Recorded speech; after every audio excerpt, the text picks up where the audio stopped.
Hello दोस्तों, आज हम लोग बात करने वाले हैं इस वीडियो में एक ऐसी ड्रिंक के बारे में जिसके सेवन करने के बाद से आर्टरी में जो भी ब्लॉकेज हो रखी है उसको खोलने का काम करती है। और यह वीडियो उन सब से रिलेटेड है जो कि आर्टरी डैमेज होने पर होती है, जैसे कि हाई ब्लड प्रेशर हो जाना या फिर क्लॉट का फॉर्मेशन हो जाना, यानी कि थक्का जम जाना आर्टरी के अंदर, जो कि बाद में हार्ट अटैक में कन्वर्ट हो सकता है।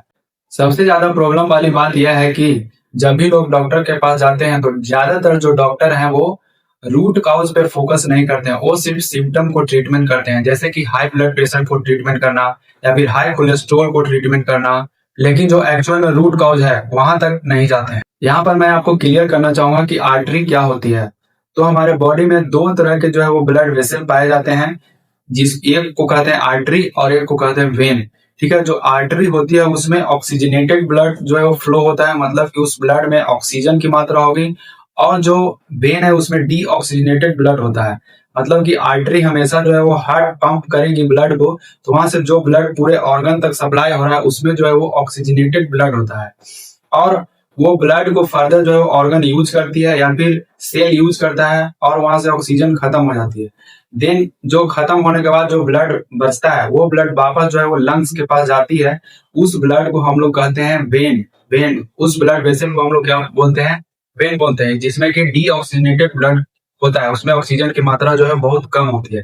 तो ये डिफरेंस होता है आर्टरी और वेन में। और इसी तरह जो हार्ट जो है उसमें भी खुद ब्लड फ्लो होगा। वो तो पूरे बॉडी में ब्लड फ्लो करता ही है, लेकिन खुद भी चाहिए उसको ब्लड, इसीलिए हार्ट में भी आर्टरी और वेन होते हैं। तो जो छोटे छोटे हार्ट में जो आर्टरी होते हैं उसी में आपको ब्लॉकेज देखने के लिए मिलता है।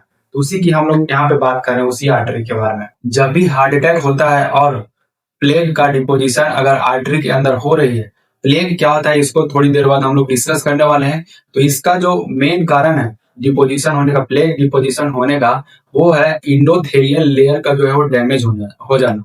जो हमारी आर्टरी होती है उसके अंदर सबसे इनर लेयर को हम लोग क्या बोलते हैं? इंडोथेलियल लेयर बोलते हैं। ठीक है, वही डैमेज होता है। डैमेज जैसे ही होगा तो सबसे पहले जो है वहां पे इन्फ्लामेशन होता है और वो रैप्चर हो जाती है। इस कंडीशन में जो हमारी बॉडी है उसको डैमेज पार्ट को रिपेयर करने के लिए कंपलसेटरी मैकेनिज्म होता है, जो कि ऑलमोस्ट खुद ब खुद ये होती है बॉडी के अंदर। जैसे ही अंदर का लेयर जो है वो इंडोथेलियल लेयर जो है डैमेज होगा तो हमारी बॉडी वहां पे प्लेग का डिपोजिशन करने लगता है। तो प्लेग जैसे ही डिपोजिशन होगा तो वहां पे जो है ब्लॉकेज बनना, रास्ता जो है वो धीरे धीरे नैरो होने लगता है आर्टरी का। तो उसी के वजह से जो है वो हम लोग बोल सकते हैं कि वहां पे क्लॉट का फॉर्मेशन हो रहा है।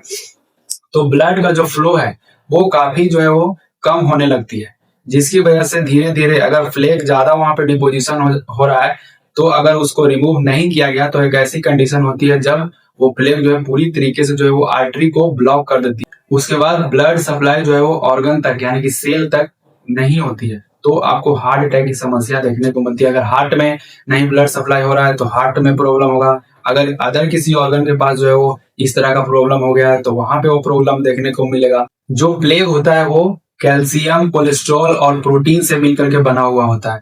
मतलब कि प्लेग कोई हमारे बॉडी का दुश्मन नहीं है, बल्कि यह रिपेयरिंग प्रोसेस का एक जो है पार्ट है, जो कि इन्फ्लामेशन होने के बाद होती है। यानी कि इंडोथेलियल टिश्यू जब भी डैमेज होगा तब वहां पे जो है प्लेग का डिपोजिशन होना चालू हो जाता है रिपेयर करने के लिए। जब भी इंडोथेलियल लेयर जो है वो डैमेज होगा तो वहां पे क्या होता है कि नाइट्रिक ऑक्साइड हमारे बॉडी में जो है वो कम हो जाती है। जब जब जो है इंडोथेलियल लेयर जो है डैमेज होगा तो नाइट्रिक ऑक्साइड हमारे बॉडी में जो है उसका लेवल कम हो जाता है। नाइट्रिक ऑक्साइड का जो काम है वो है ब्लड वेसल को रिलैक्स करना, यानी कि वेसो डायलेशन करने का जो है उसका काम है। ब्लड वेसल को जो है चौड़ा करने का काम करता है। जब भी हमारे बॉडी में नाइट्रिक ऑक्साइड का लेवल जो है वो कम होता है तो बीपी कंट्रोल खराब हो जाता है और क्लॉट बनने की संभावना भी बढ़ जाती है। 90% जो हार्ट अटैक होते हैं वह ब्लड वेसल के अंदर क्लॉट बनने की वजह से ही होता है, जिसके कारण जो हमारी आर्टरी है वो मोटी हो जाती है और कड़ी हो जाती है। आर्टरी के फ्लेक्सिबिलिटी जो है आपको कम हो जाएगा, इसी वजह से बीपी जो है वो बढ़ा हुआ मिलेगा। जब हम लोग डॉक्टर के पास जाते हैं तो बीपी को तो ट्रीटमेंट हो जाती है, लेकिन जो एक्चुअल कारण है इंडोथेलियल लेयर का डैमेज उसको जो है वो इग्नोर कर दिया जाता है। क्या हम लोग नाइट्रिक ऑक्साइड को नेचुरली बढ़ा सकते हैं? तो आइए जानते हैं कि हाँ, नाइट्रिक ऑक्साइड को नेचुरली जो है वो बढ़ाया जा सकता है। नंबर 1 चीज है सनलाइट। सनलाइट में क्या होता है कि सनलाइट से आपको विटामिन डी मिलती है और सन से जो इंफ्रारेड रे आती है, ये दोनों मिल करके आपको नाइट्रिक ऑक्साइड बढ़ाने में हेल्प करता है। सेकंड क्या है कि आप जो है वो थोड़ा बहुत एक्सरसाइज कर सकते हैं। आप एक एक्सरसाइज का मैं नाम बताता हूँ जो कि है अनुलोम विलोम। ठीक है, मतलब कि नाक से सांस लेना, मुंह से नहीं, ज्यादातर जो है वो आपको नाक से सांस लेना है। इससे भी आपका नाइट्रिक ऑक्साइड जो है वो बढ़ने में हेल्प मिलती है। ठीक है, नेक्स्ट जो है थर्ड, मैग्नीशियम रिच डाइट आपको जो है वो खाना चाहिए। अब हम लोग बात करते हैं कि आर्टरी में फ्लेक का डिपोजिशन हो गया है, तो उसको हम लोग जो है वो कैसे कम कर सकते हैं। मान लीजिए कि आपकी आर्टरी में जो है प्लेग का डिपोजिशन हो गया है, तो उसको हम लोग जो है वो रिवर्स कैसे कर सकते हैं, रिमूव कैसे कर सकते हैं, उसके बारे में हम लोग जानते हैं। तो हमारे बॉडी में एक मैकेनिज्म होता है जिसको हम लोग बोलते हैं क्या, रिवर्स कोलेस्ट्रॉल ट्रांसपोर्ट मैकेनिज्म। यह क्या करता है कि आर्टरी के अंदर जो भी फ्लेक जमा है या फिर कोलेस्ट्रॉल जमा हुआ है, तो उसको पकड़ करके ये वापस लीवर के पास ले जाता है और वहां पे इसका जो है रिसाइकिल किया जाता है। बहुत सारे डॉक्टर से आपने सुना होगा या फिर ज्यादातर लोग को बोलते हुए सुना होगा कि कोलेस्ट्रॉल रिच डाइट जो है वो नहीं लेना चाहिए, कोलेस्ट्रॉल डाइट नहीं लेना चाहिए, इसे लेने से हार्ट अटैक की समस्या होती है। लेकिन मैं यहाँ पे आपको बताना चाहूंगा कि जो कोलेस्ट्रॉल है, ज्यादातर जो कोलेस्ट्रॉल है वो हमारी बॉडी खुद ही प्रोड्यूस करती है, जो कि हमारे ब्लड में घूमती रहती है। कोलेस्ट्रॉल हमारे बॉडी के लिए बहुत ही जरूरी है, क्योंकि कोलेस्ट्रॉल की हेल्प से ही हमारे बॉडी में हार्मोन बनते हैं एंड अदर बॉडी पार्ट के फंक्शन में जो है वो कोलेस्ट्रॉल बहुत ही बड़ी रोल प्ले अदा करता है। लेकिन जब हम लोग हार्ट अटैक या आर्टरी ब्लॉकेज के बारे में बात करते हैं, तो कोलेस्ट्रॉल से होने वाली ब्लॉकेज या फिर कोलेस्ट्रॉल से होने वाली हार्ट अटैक, ये सबसे लास्ट कैटेगरी में आता है। सबसे जो मेन रूट कॉज है वो है इंडोथेलियल टिश्यू का जो है वो डैमेज होना, डैमेज होकर के वहां पे फ्लेक का डिपोजिशन होना, जिसकी वजह से जो है वो ब्लॉकेज होती है आर्टरी में और फिर फर्दर जो है वो हार्ट अटैक में कन्वर्ट हो जाता है। मेन रूट कॉज जो है आपको यही है। अब हम लोग बात करते हैं उन चीजों की जो कि रिवर्स कोलेस्ट्रॉल ट्रांसपोर्ट मैकेनिज्म को इम्प्रूव करती है या फिर जो आर्टरी में कोलेस्ट्रॉल जमा हुआ है उसको लीवर तक ले जाने में जो है वो इम्प्रूव करती है। सबसे पहला चीज है नियासिन, जिसको हम लोग विटामिन B3 के नाम से भी हम लोग जानते हैं। नियासिन आर्टरी से कोलेस्ट्रॉल को रिमूव करने में बहुत स्ट्रॉन्ग प्ले रोल करता है। सेकंड चीज है HDL, जिसे हम लोग गुड कोलेस्ट्रॉल के नाम से भी जानते हैं। यह भी आर्टरी से कोलेस्ट्रॉल को निकालकर लीवर तक ले जाने में हेल्प करता है। थर्ड है एक्सरसाइज, आप कर सकते हैं या फिर फास्टिंग कर सकते हैं। फास्टिंग करने से भी आपका जो भी एक्सेस हमारे बॉडी में कोलेस्ट्रॉल बना हुआ है या फिर फ्लेक का डिपोजिशन हो रखा है, उसको जो है वो बॉडी खुद इंगल्फमेंट कर लेती है या फिर उसको खुद ही डिसॉल्व कर लेती है। आप फास्टिंग भी कर सकते हैं। 5 है लो कार्ब डाइट, मतलब कि लो कार्बोहाइड्रेट डाइट लेना है। इस पे मैं थोड़ा सा जो है आपको बात करना चाहूंगा लो कार्बोहाइड्रेट डाइट के बारे में, क्या होती है इसको थोड़ा सा मैं आपको एक्सप्लेन करना चाहूंगा ये, क्योंकि ये बहुत ही मेजर रोल प्ले करता है हार्ट अटैक और अदर चीजें, बीपी, जो भी अदर प्रॉब्लम होती है इससे रिलेटेड, उसके बारे में। तो लो कार्ब डाइट का मतलब होता है कि हम अपने खाना में लो कार्बोहाइड्रेट डाइट लेना। ठीक है, कार्बोहाइड्रेट का मतलब आप इनडायरेक्टली आपको इजी लैंग्वेज में समझा सकता हूँ कि कार्बोहाइड्रेट मतलब आप इसको शुगर यानी कि ग्लूकोज से तुलना कर सकते हैं। जो शुगर है या कार्बोहाइड्रेट है या ग्लूकोज है, ये तीनों एक ही शब्द है लेकिन इसके अलग अलग फॉर्म है। तो आप लोग इस तरह से इसको समझ सकते हैं। एक एग्जाम्पल से समझते हैं कि अगर आप अपना ब्लड शुगर लेवल जो है वो मेजर करते हैं, तो अगर 80 आया आपका ब्लड शुगर मेजर करने के बाद, मतलब कि आपके ब्लड में कार्बोहाइड्रेट बहुत कम है, यानी कि शुगर का लेवल जो है वो बहुत कम है। इसको आप लोग ऐसे समझ सकते हैं कि आपका ब्लड शुगर 80 आने का मतलब कि आपके शरीर में लगभग 1 चम्मच के बराबर जो है आपका शक्कर है। ठीक है, आपके ब्लड में।